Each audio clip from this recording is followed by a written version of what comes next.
우리는 자꾸 이 구원에 대한 것을 내가 열심히 노력하고 애쓰고 하면 그러면 구원을 받을 것이라고 이렇게 착각하는 분들이 간혹 있더라고요. 그건 아니죠. 예수 그리스도를 믿음으로 말미암아 구원받는다라고 하는 것. 그것이 이제 로마서 1장에서부터 11장에 있는 말씀이죠. 그러면서 이제 로마서 12장 1절에 보게 되어지게 되면 이런 말씀이 있습니다. 그러므로 형제들아 내가 하나님의 모든 자비하심으로 너희를 권하노니 너희 몸을 하나님이 기뻐하시는 거룩한 산 제물로 드리라. 이는 너희가 드릴 영적 예배니라 그랬습니다. 우리가 이렇게 주일날 교회 와서 예배 이렇게 드리는 것 이것도 대단히 중요하지만은 일주일에 한번 예배 드렸으니까 이제부터는 이제는 내가 내 마음대로 살아간다고 하는 것이 이것이 믿음의 사람들에게 구원받은 자들의 삶의 자세와 모습이 아니죠. 나의 몸을 산 제물로, 다시 말하면 영적 예배를 드리는 바로 이와 같은 삶을 살아야 된다고 12장 1절의 말씀으로 구원받은 자들이 어떻게 살아야 될 것인가 말씀하고 있습니다. 저는 오래전부터 이렇게 운전을 하고 다녔죠. 근데 요즘 차에는 웬만한 사람들은 다 차에 내비게이션을 달든지 아니면 핸드폰으로 내비게이션을 이제 작동시켜 놓고 운전을 하게 되어집니다. 근데 이 내비게이션이 정상적으로 작동되어지기 위해서는 내 위치가 지금 어디에 있는지 이거를 정확히 인식해야 내비게이션이 나를 정확히 인도해 줄 수, 내가 가고자 하는, 내가 목적하는 바를 인도해 주게 되어지죠. 제가 언젠가 이렇게 어디를 가는데 이 내비게이션이 내 위치를 제대로 못 잡는 거예요. 그러니까는 뭐 이게 방향이 북쪽으로 향했다가 남쪽으로 향했다가 그 다음에 이쪽 길로 그러니까 내 위치를 정확히 잡지 못하다 보니까는 이게 완전히 그냥 뒤죽박죽이 되어져 버리는 거죠. 우리가 신앙생활도 저는 마찬가지라고 생각되어집니다. 지금 현재 서 있는 내 위치가 어디인지 그리고 내가 가고자 하는 방향이 이게 어디를 향하고 있는지 이것을 늘 항상 점검하지 않으면 제가 요즘에는 좀 나이가 들어서 그런지 옛날에는 잘 가던 길도요. 내비게이션을 이제 보고 가다가 어떨 때는 내가 딴 어떤 생각이라든지 어떤 다른 사람의 말에 귀를 기울이다가 빠져나가야 될 때 그 지점을 내가 놓치는 경우가 많습니다. 그래서 집사람이 간혹 지금 가끔 그래요. 김광철이 많이 감이 무뎌졌다. 그래. 제 스스로도 그렇게 느껴져요. 제 스스로도 그렇게 느껴집니다. 내가 지금 어느 위치에 있는지, 내가 가고자 하는 방향이 어딘지. 이거는 내가 어디를 갈 때만 그런 것이 아니라 우리의 신앙생활 속에서 항상 언제든지 점검해야 될 중요한 바로 우리들의 자세입니다. 저는 오늘 이 말씀을 보면서 그걸 더더욱 느끼게 되어집니다. 오늘 이 본문에서 보면은 거짓 선지자를 어떻게 알아? 근데 참인지 거짓인지 이거 참 구별하는 거 쉽지 않습니다. 목사인 저도 거짓된 자들을 그냥 한두 번 만나보고 그 사람과의 어떤 대화 속에서 이 사람의 지금 신앙이 이게 정상적인지 잘못되어졌는지 분별하는 거 그렇게 쉽지가 않습니다. 상당한 그런 시간 그리고 접촉해 보지 않으면 알 길이 없습니다.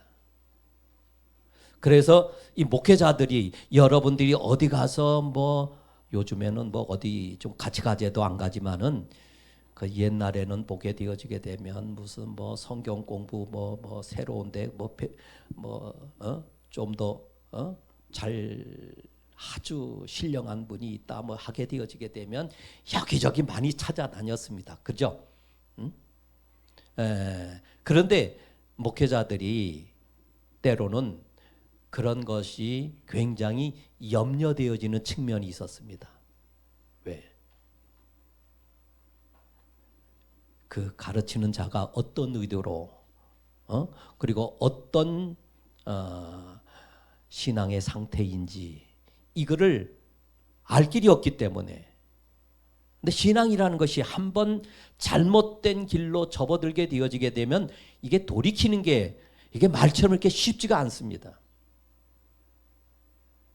여러분들이 가끔 그 잘못된 그 신앙의 길로 가는 사람들을 그 아니다라고 아무리 설명하고 아무리 얘기해줘도 어떻게 쉽게 됩니까?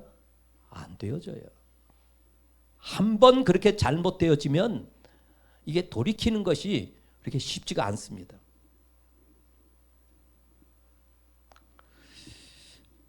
그런데 주님은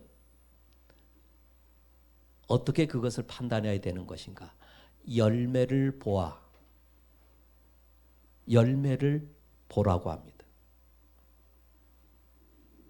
제가 오늘 이 말씀 속에서 보면요. 16절에 보면 그들의 열매로 그들을 알지니 가시나무에서 포도를 또는 엉겅퀴에서 무화과를 따겠느냐. 이와 같이 좋은 나무마다 어떤 열매를 맺는습니까? 좋은 나무마다 좋은 열매를 맺을 것이다라고 이렇게 시작되어질 것 같은데 좋은 나무마다 어떤 열매입니까? 아름다운 열매라 그랬어요.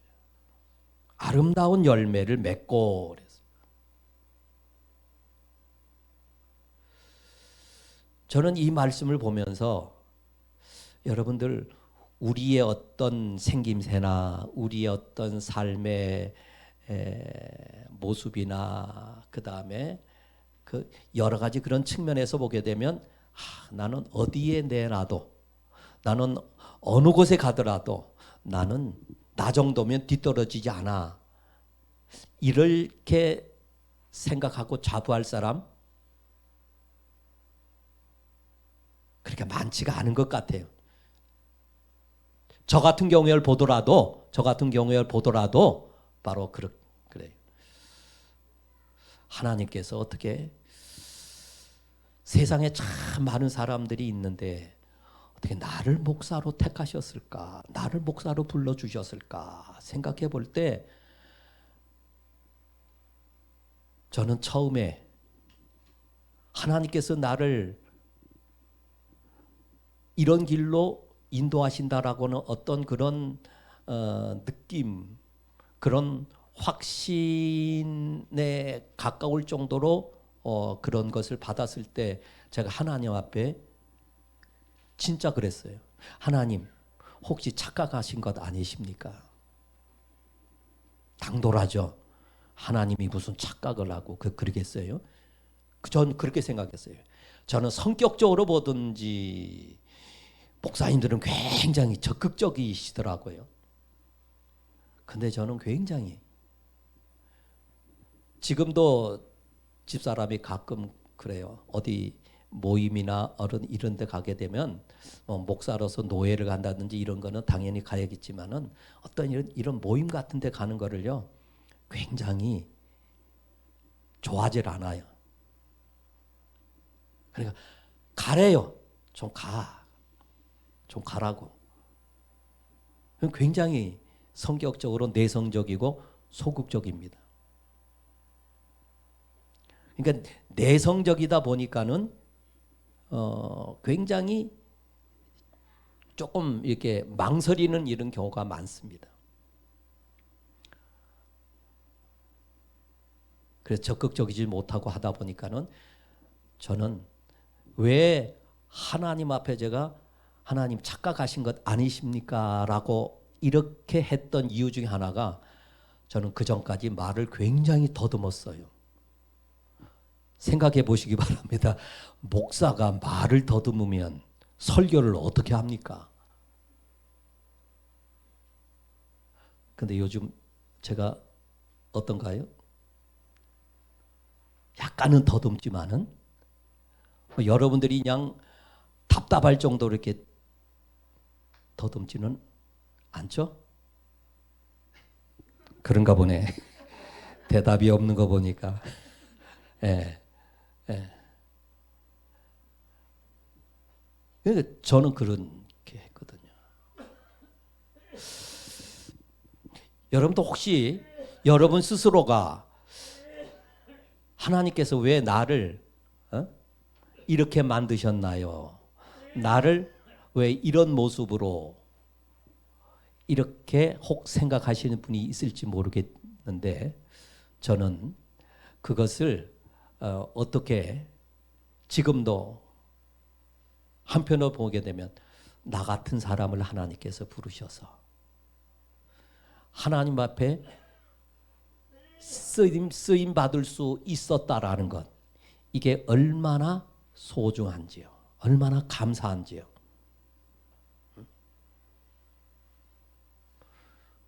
내가 목사로서 뭐 이렇게 유명하다든지 뭐 엄청난 그런 역사를 이루었다든지 이런 것은 아니지만은, 그러나 역사 속에서는 짧은 시간이지만은 쓰임 받을 수 있었다라는 것이 저는 굉장히 하나님 앞에 항상 감사하고 있습니다.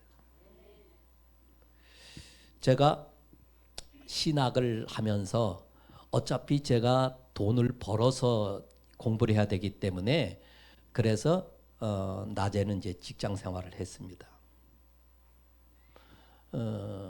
그 회사가 저 외국에 본사가 있습니다.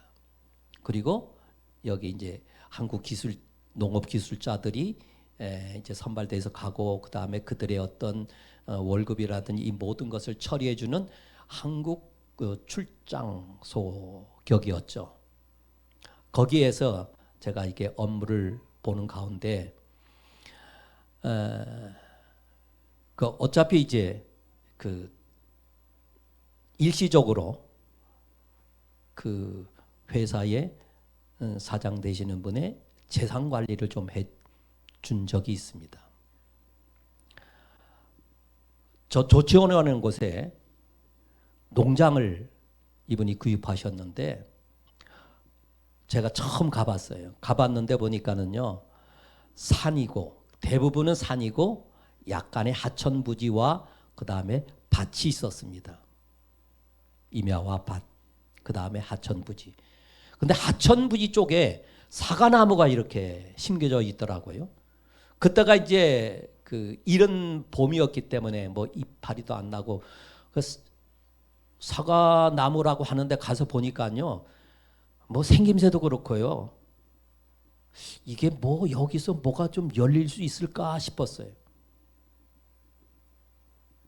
그리고 산준톡에 조금 그 오래되어진 사과나무가 있는데 그러면서 거기에 그 관리하시는 분이 그래요.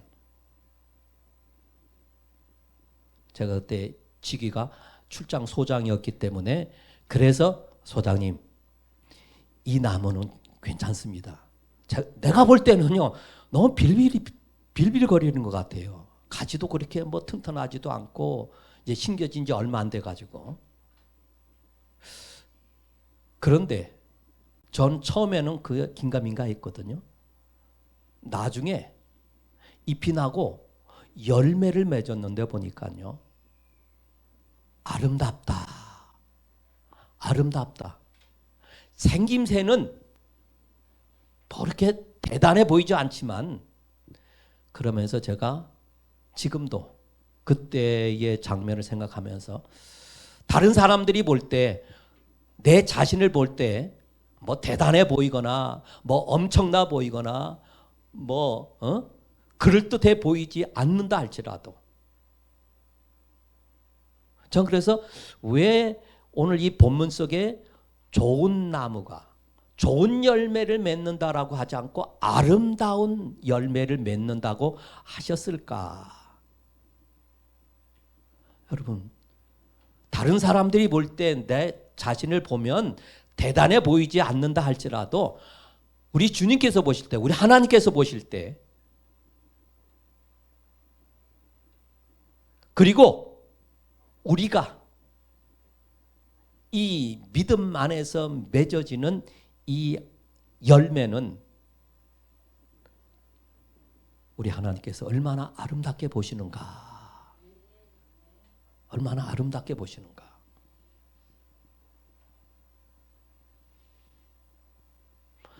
그러니까 너무 자기 자신의 어떤 그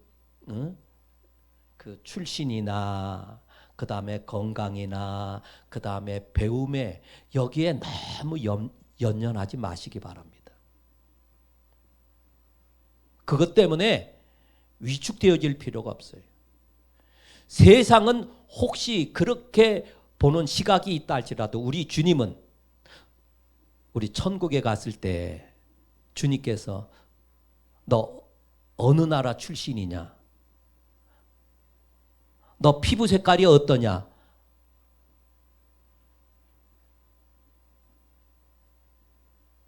너 어느 대학 나왔니? 너 어느 가문의 집안이냐? 이거 물어보실까요? 절대로 물어보지 않을 것 같아요. 저는. 제가 이 나이를 먹으면 할 말이 많아지기 때문에 시간을 지키는 것이 굉장히 좀 중요한데 무뎌지거든요. 예. 그래서 아름다운 열매를 맺는다. 여러분 한 사람 한 사람은 그럼 어떠할 때 아름다운 모습이 되어지는가? 아름다운 자. 주님이 나를 보실 때 주님이 나를 향하신 눈길이 어떨까?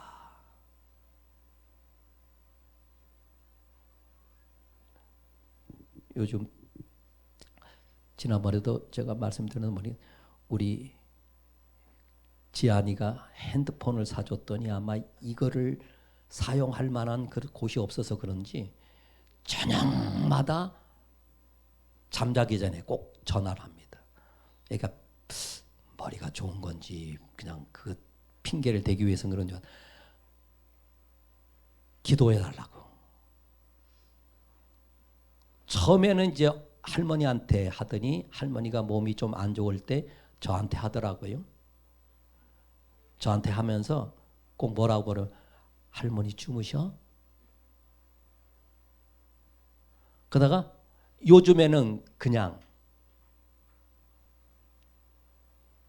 그런데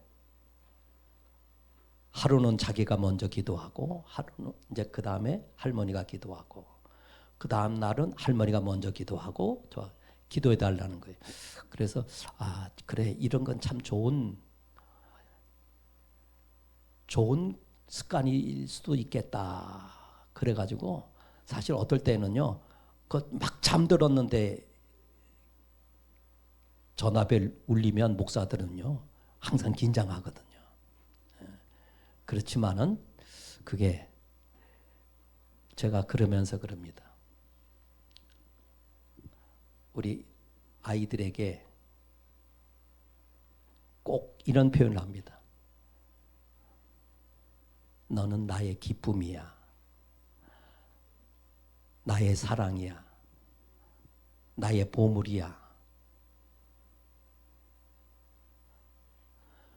주님께서 우리를 보실 때 그렇게, 나를 보실 때 그렇게 보지 않으시겠어요? 네?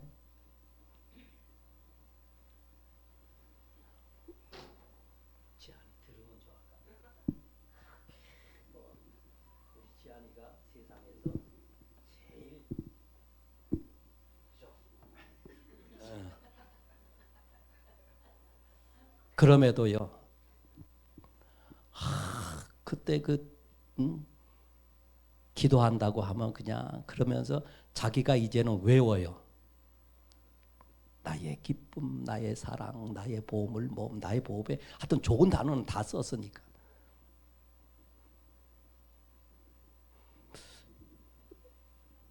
주님 앞에서 나의 모습 어떠할까? 여러분, 주님께서 어떻게 보시겠어요, 여러분? 얼마나 귀하고 아름답게. 네. 저와 여러분을 위해서 모든 것을 버리셨잖아요.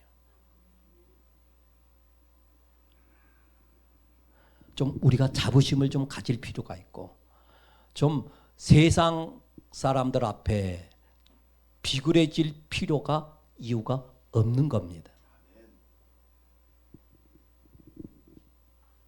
오늘 시간 되는 데까지 하겠습니다. 자, 그 다음에 저는 이 말씀을 보면서 또 한 가지, 나더러 주여 주여 하는 자마다 다 천국에 들어갈 것이 아니요. 잘 나가시다가 왜 이러셔? 주여 주여 하는 자마다 천국에 들어갈 것이 아니로. 참 또 대단히 무서운 말씀 중에 하나가 23절에 보면, 그때 내가 그들에게 밝히 말하되 내가 너희를 도무지 알지 못하니 불법을 행하는 자들아 내게서 떠나가라. 여러분, 오늘 이 자리에 계신 분은 주님 앞에 섰을 때 한 분도 이런 주님의 무서운 말씀을 듣는 분들이 저는 없을 줄 믿습니다. 없어야겠죠. 예. 그러면 그 전에 있는 말씀을 우리가 한번 생각해 볼 필요가 있습니다. 22절을 보겠습니다. 그날에 많은 사람이 나더러 이르되 주여 주여 우리가 주의 이름으로 선지자 노릇하며 주의 이름으로 귀신을 쫓아내며 주의 이름으로 많은 권능을 행하지 아니하였나이까 하리라. 여러분, 주의 이름으로 선지자 노릇을, 다시 말하면 목사 노릇을, 장로 노릇을, 권사 노릇을, 집사 노릇을 했다라는 겁니다.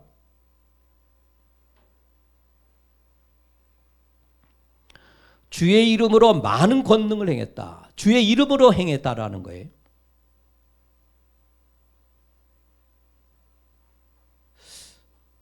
자, 오늘 여기서 그런데 주님은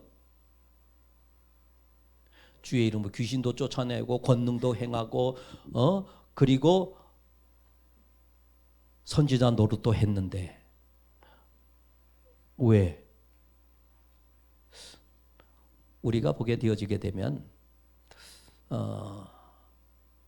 이 성경 속에서 보면 예수님께서 무섭게 책망한 사람들 있죠. 바리새인들을 향해서 무섭게 책망하시죠. 이 누가복음 18장 9절에서 12절에 보게 되어지게 되면 그 바리새인에 대하여 말씀하시는데, 자기를 의롭다 믿고 다른 사람을 멸시하는 자들에게 나는 다른 사람들 곧 토색 불이 간음하는 자들과 같지 아니하고 이 세리와도 같지 않다.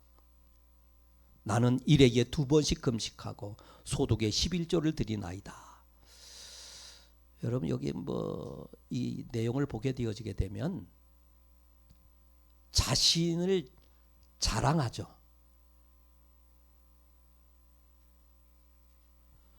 그러니까는 내가 이렇게 되어진 것은 내가 이런 거 받을 만한 자격이 있어.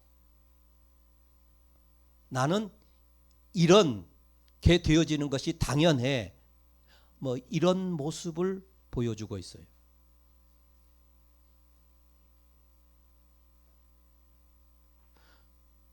사실 그 당시에 바리새파의 사람들, 바리새인들은요, 굉장히 신앙적으로 보수적이다라고 하는 바로 이와 같은, 그리고 자신뿐만 아니라 다른 사람들도 저 사람들은 그래도 열심히 신앙생활하는 사람이야, 독실한 사람이야 라고 이렇게 인정되어지는 사람들이었거든요.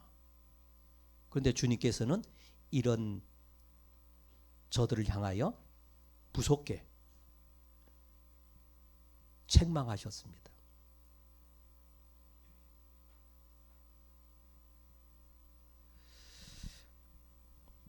사도 바울은 고린도전서 15장에 보게 되면 이렇게 고백하죠. 내가 나 된 것은 하나님의 은혜로 된 것이니 내게 주신 그의 은혜가 헛되지 아니하여 내가 모든 사도보다 더 많이 수고하였으나 내가 한 것이 아니요 오직 나와 함께 하신 하나님의 은혜라. 하나님의 은혜라.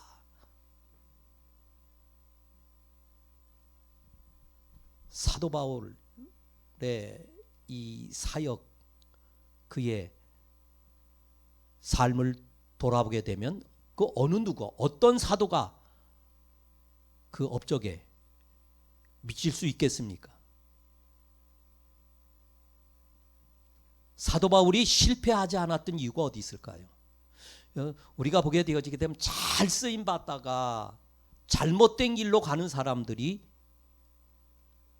있어요.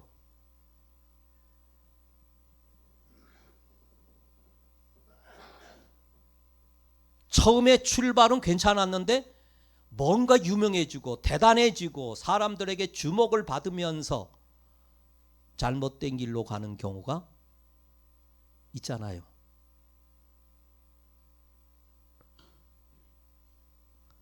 내가 쓰임 받을 때, 하나님께서 나를 통해서 역사하실 때, 내가 잘나서 내가 대단해서가 이런 착각 속에 빠져들게 되면 대단히 위험한 것이죠. 나의 나 된 것은 다 하나님의 은혜다. 하나님의 은혜다라고 이런 고백이 되어지지 아니하면, 나 너 도무지 몰라. 저 목사 몇십 년 했는데요. 나 권사로서 나 어디에 열심히 헌신하고 봉사했는데요. 그런데 주님은 나 너 도무지 몰라. 이 불법을 행하는 자라 내게서 떠나가라고 이렇게 되어질 수 있다라는 바로 이 말씀을 우리가 항상, 그래서 우리가 신앙생활 하면서요, 우리가 믿음의 길을 가면서 항상 내가 지금 가고 있는, 내가 서 있는 이 위치가, 가고자 하는 것이 이게 정상적인 것인지 항상 겸손하게 하나님의 말씀의 거울에, 그 하나님의 말씀의 지도에 우리가 비춰보면서 가지 아니하면 내가 가고자 했던, 처음에 출발하고자 했던 것과는 전혀 다른 길로 가게 되어지는 것이죠. 주님 앞에 설 때 잘했다, 칭찬받는, 상급받는 우리들이 되어져야지. 오늘 여기서 주님은 이 산상보훈의 마지막 순간에 말씀 중에 우리에게 일깨워 주시는 말씀입니다. 그래서 항상 우리가 어디에 내가 있는지, 그래서 내 신앙의 집을 어디에 세워야 된다고요? 반석 위에 세워야 된다. 주님 그렇게 우리에게 가르침을 주고 있습니다. 반석 위에, 예수 위에 우리의 신앙이 세워져야지 내 명예나 내 어떤 인간의 다른 사람보다도 조금 나은 어떤 그런 독특한 면, 거기에 우리의 신앙이 세워지게 되어지면 무너지는 날에 비참하게 무너지게 되어진다라는 바로 이 말씀을 오늘 이 말씀 속에서 우리들에게 분명히 알려주고 있습니다. 기도하겠습니다. 하나님,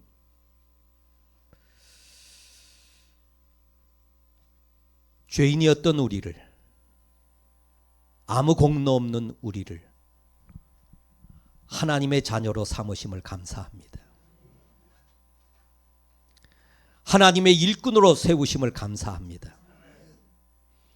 하나님 앞에 쓰임받을 수 있는 귀한 존재로 지금까지 여기까지 이끌어 주심을 감사합니다. 하나님, 우리의 하는 모든 일들이 하나님 보시기에 아름다운 열매로 승화되게 하옵소서. 주님을 기쁘시게 하는, 주님께 영광 되어지는 우리들의 모든 삶의 순간순간들이 되게 하옵소서. 살아계신 하나님 아버지, 언제나 어디서나 항상 모든 것이 주의 은혜였음을 고백했던 이 사도 바울의 고백처럼 높임을 받으면 받을수록, 쓰임을 받으면 받을수록 더욱더 낮아지고 겸손했던 우리 예수님을 닮아가는 우리의 믿음의 삶이 되게 하옵소서. 지금은 우리 구주 예수 그리스도의 은혜와 하나님 아버지의 만극하신 사랑하심과 성령님의 교통하심이 오늘도 이 자리에 겸손히 머리 숙인 사랑하는 예일의 모든 심령들 위에 지금부터 영원토록 함께 계실지어다. 아멘.